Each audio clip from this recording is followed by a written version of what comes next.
In most of the United States, cash hasn't been king for quite some time. However, the switch to fully digital payments hasn't necessarily happened yet either. While most Americans carry credit or debit cards, payment methods such as Apple Pay, Cash App, Venmo, and others are not catching on as widely in the commercial sphere. Financial technology, or fintech, is an emerging industry in the U.S.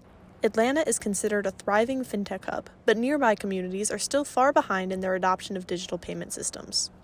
Local business owners in Lexington, Georgia say most customers don't pay digitally even when they are given the option to do so. Most people use cash. A lot of people still do checks. I do accept the Apple Pay and everything.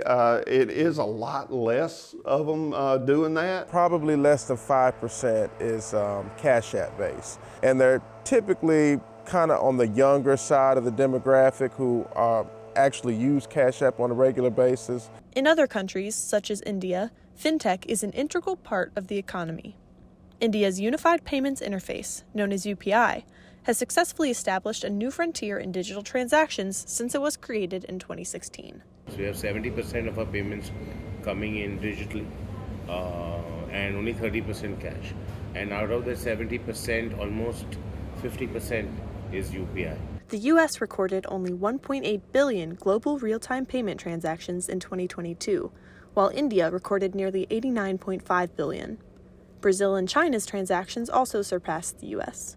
The real question is, why has the U.S. fallen so far behind? The first thing that restricts adoption of technology in many cases are regulatory issues. So regulations within the U.S.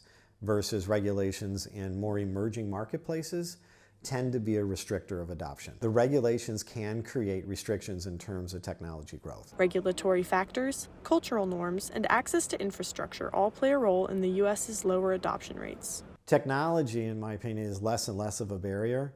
It's more of a kind of a cultural issue, and then broadband does become a technology barrier because we got to have more universal access to broadband capabilities. About 24 million Americans live in digital deserts with no access to broadband.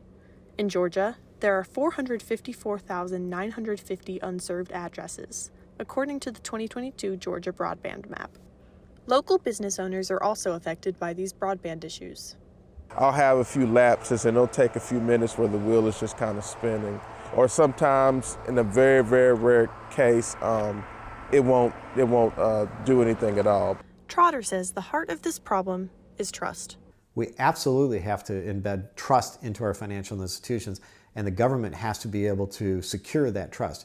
Once you establish trust, the need for having a non-digital currency, I think, starts to diminish a lot. The U.S. has a long way to go before it can catch up to India and other countries where fintech is a priority.